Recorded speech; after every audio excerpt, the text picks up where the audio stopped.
Humans of the cardboard, welcome back to Just Nuts, guys. Today we've got a really exciting video. We are in a new format. We had a ban list. Right around the time we had a ban list, we had a very impactful core set that brought a new tier 1 deck to the format and a bunch of other really cool stuff. Then we also got a structure deck right after that, and then we also are now getting another new set all at once. And so the format's been changing a bunch. It still feels not completely solved all the way. We have somewhat of an idea, but here's what we're doing today. I'm giving you 20 like rogue archetypes that I believe can compete right now. It's just going to be a bunch of different options that you can try out. I believe they're really solid, options, and I think could top a regional. Any given regional. Like going forward for the next format, I'm going to look at this and be like, I think any of these 20 decks could top, and there's some really interesting ones in here. So let's get to it. By the way, these aren't even in order. This isn't like a top 20, like in order video of the 20 best rogue decks in the game. It's just more so a video giving a bunch of options out there to keep an eye out for. So here we go. Starting off, number 1, Leerless Tri-Brigade. I guess technically pure Leerless can play because they have multiple Recital Starling, but I lean more towards Tri-Brigade. I think putting the engines together really maximizes the output of what you can get from the Leerless engine. It's a cool variant on Tri-Brigade that doesn't use the Sprite stuff. The Sprite stuff feeling a little bit stale at this point. It's been splashed with so much. It's been meta relevant for so long. I think this is a really cool option. Moving on.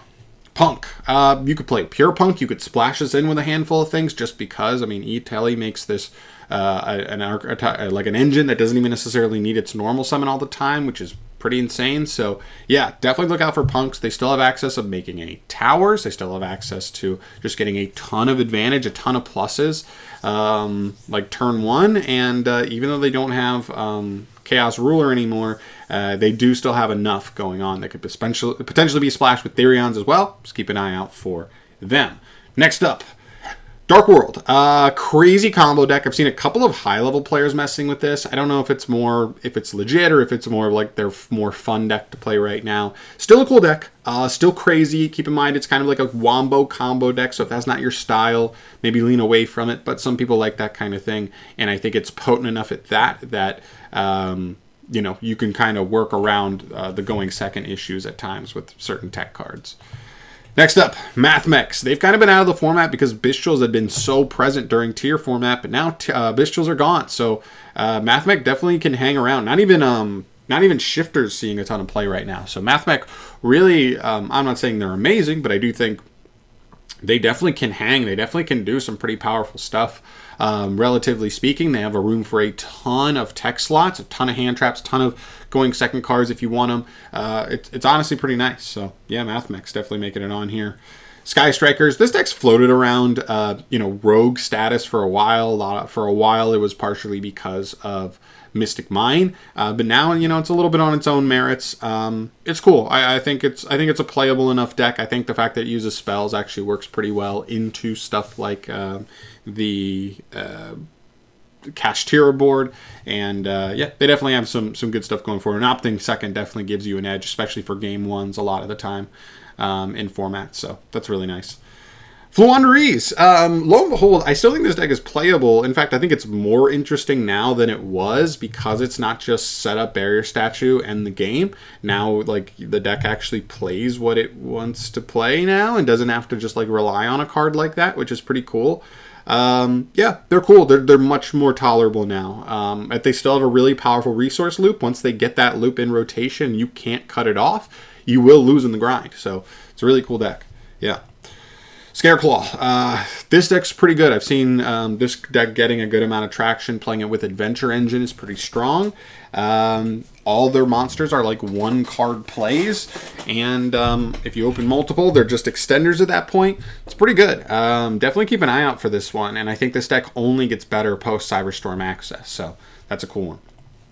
Libromancer. This is more so like the Libromancer Mikanko ritual deck. It's a cool deck. I really think it is, but the question will be, is it worth it? These engines do tend to play a handful of bricks here and there, because you might play the Adventure Engine, you have the 2 or 3 bricks there. You might play the Mikanko engine. The spell is a brick if you don't actually find your way to the Ritual, and Libromancers have their own less than desirable cards to draw as well. So there's definitely a handful of bricks. Also, I think you run a little bit tighter on tech slots in the deck because you're playing so many engines. I think you extend pretty well, so that kind of balances out a little bit, but you just don't have a ton of room for those type of tech cards that are perfect for the format. So still a cool deck.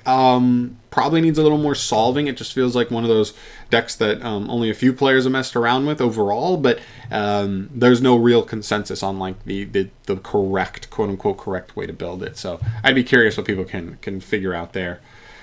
Rika and Avalon. This deck was legit. It won, I think, European Nationals last year. It's still a legit deck. It's lost pretty much nothing. It just couldn't hang with Tyr. And now that Tyr is gone, I think it's a pretty respectable deck. It doesn't love Macrocosmos or the Banish effect from Kashtira. So going second, you might need some kind of hand traps or tech cards. But I think the deck can fit 10 to 15 slots somewhat easily. So you definitely could try to make use of that. But it's a good deck. It has some really good payoffs, has some really insane interactions, like tributing your opponent's stuff with your field spell, Lair of Darkness-esque, which you guys know I love. So yeah, it's a cool one. Definitely look at that one if you're curious. Valiance. Valiance is a very powerful deck. It hasn't seen a ton of traction in the TCG, but they did just get their new fusion monster. That card is pretty nice for them. It's not insane, doesn't change the world for them, but I have seen a couple of combo videos for this deck that are pretty insane. Like one card pendulum combos that like get you like a pretty nasty, insane board. They also have an FTK, so if you win the die roll, you can just straight up win if your opponent doesn't have something to mess with you.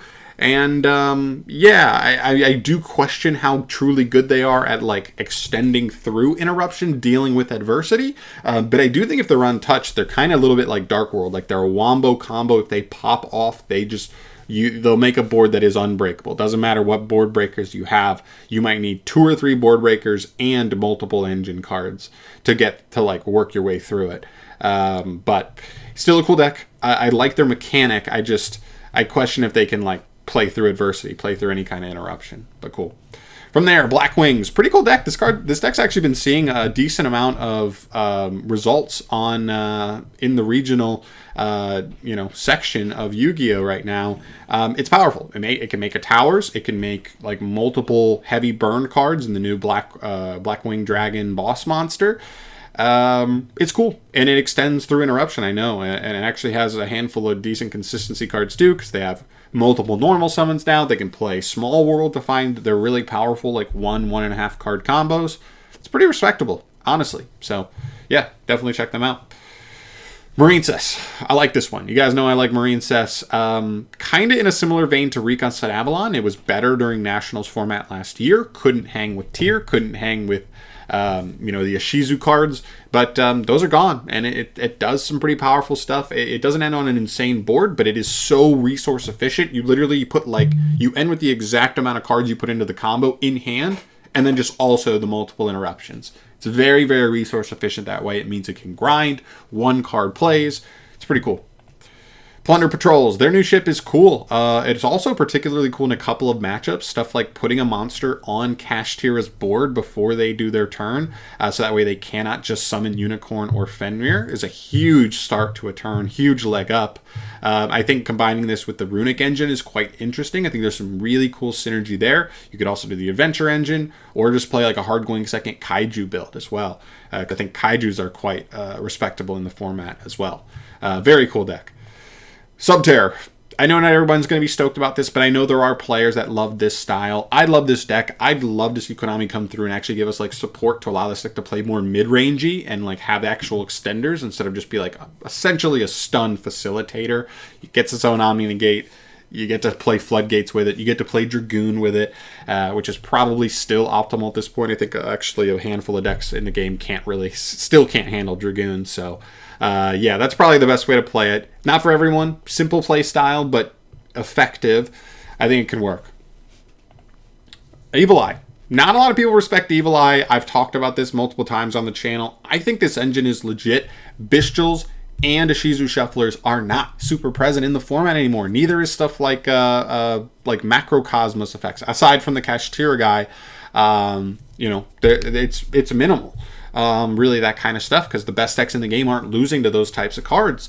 And those were the biggest weaknesses for Evil Eye. But now their engine is pretty legit. I think their boost in engine power is similar to what we saw for Rika last year. Again, won a Nationals. Now, I'm not saying it's quite on that level, but I do think it's a competent enough rogue deck that, like, maybe some people won't really understand what's going on with the deck, what your goal is, and so it makes it hard for them to play into, and you can capitalize on that very well. So very cool. Generator's another one. Again, kind of similar thing. They just got a nice boost to their engine. They're much more consistent now in terms of not being super bricked up on their boss monsters drawn in hand. You don't have to play as many of them as you might have wanted to in the past, which is nice. And yeah, it's nice. I mean, I think the deck can play. I'm not sure the exact best way to play it. It may just be a pure variant with like 15 to 20 tech slots to play whatever you want to combat the format in like a control style, or maybe there's more of a combo variant. I'm not entirely sure on what the best route is at this point, but I do think the deck plays pretty well. ABCs, this is a super interesting one. Long story short, I'm working on this in the lab. Ancient Fairy Dragon is now legal post Maze of Memories, because it's got its reprint with the errata. Because of that, I think ABC is one of the best variants to be able to make use of something like ABC Dragon, or Ancient Fairy Dragon, to search other field spells, connect you to stuff like the Therion engine, connect you to stuff like a Dragon package. We do have Destrudo, that facilitates Ancient Fairy as well. Really cool deck that I am working on in the lab that I think will be really cool, and actually maybe be the best variant of ABC we've seen to date. Spriggans, I haven't seen much of this deck, but I still believe there's something here. Now, maybe the question is, listen, if the field spell play gets interrupted, you're screwed. That's all you have. And maybe it's as simple as that, but I know when it does pop off, there is quite a high ceiling here. Some of their new cards are insane. The new quick play spell is insane. The new Exceed monster is insane. There's really some powerful stuff here. We just have to figure out the best way to like help the deck with its potential fragility, and then go from there. Traptrix Pudica, and Traptrix in general, they get their structure deck. I know sometimes we get structure decks and you're like, oh, okay, it's cool, but like, you know, it's not like a meta structure deck. It's not Albaz. It's not Salamangreat. This is a legit one. I think this is not only Rogue, but at the top of Rogue. I think this is a trap deck, quote unquote, but it plays so much more than that. It does legit combos. It has legit mid-range game, it can make Zeus going second and threaten boards. You can main stuff like Evenly Matched, right? There's some legit stuff here. I really think this deck is good. I think this deck does not have the same weaknesses it had in the past, nearly as harshly. We're not auto losing to anything anymore, it feels like, and we're just playing in so many different areas of the game. We're playing in the graveyard, we're playing in monster zones, we're playing in the spell and trap zones, and even a little bit in hand as well. Makes it very hard to kind of counter everything, handle everything all at once. So it's very cool. And the final deck, number 20, it's Ninjas. You guys know I love Ninjas. It's like, oh wait, is this the last one? Oh, it is. Okay. You guys know I love this deck. I think not only does this flip stuff down consistently, so versus stuff like Cash, that's a really nice leg up on the arguable best deck of the format, but the deck just works. It doesn't look that impressive. You have very unassuming board states, but then once you start popping up, you're like, wow, you really had access to just like go +4, even though you only had 4 cards after your turn 1. And that's kind of how the deck works. You have to respect it. I do think it's a good enough rogue deck right now in any format where like flip down effects are respectable. This is going to be a rogue deck that kind of comes back around. And then also I think with the new support, they are so well set up so that like any new ninja card they get down the line that's like any kind of okay, the setup for the deck is just so good. You have multiple ways to summon from deck. You have multiple ways to search out certain guys and extend with them. That like, you know, depending on what they do, it could be anything that's decent, and it immediately is better because of the setup in the deck. So yeah, I love Ninjas. I think it's a really respectable rogue deck. There are my 20 rogue decks that you should take a look at and just have an idea of, not only stuff that you could run into, but also if you're looking for a deck to play. I think these are all solid options if you don't want to end up playing tier 1 meta or even tier 2 stuff. I think all of these decks are really cool options to consider. But yeah, that's mostly it, guys. Thank you so much for watching. As always, obviously, this is not every single rogue deck that could be played in the format. Yu-Gi-Oh! Is so open and diverse. It's one of my favorite things about the game is that it feels like at any given time, you could almost try to play with 50 different decks. I know they're not going to be as good, and the further you get down that list, it's going to be harder and harder to compete. But I feel like there's like 50 decks that could top a regional at any given time in the game. And that's exciting because like you can definitely mess with stuff, and sometimes there's something hidden that nobody even else knows about. So let me know in the comment section down below what you would put on this list as something cool that you think can compete. I'd love to hear your thoughts on that. But I'm out of here for today. Thank you so much for watching. As always, subscribe to the channel for more stuff from your boy down the line, and I'll see you in the next one. Peace.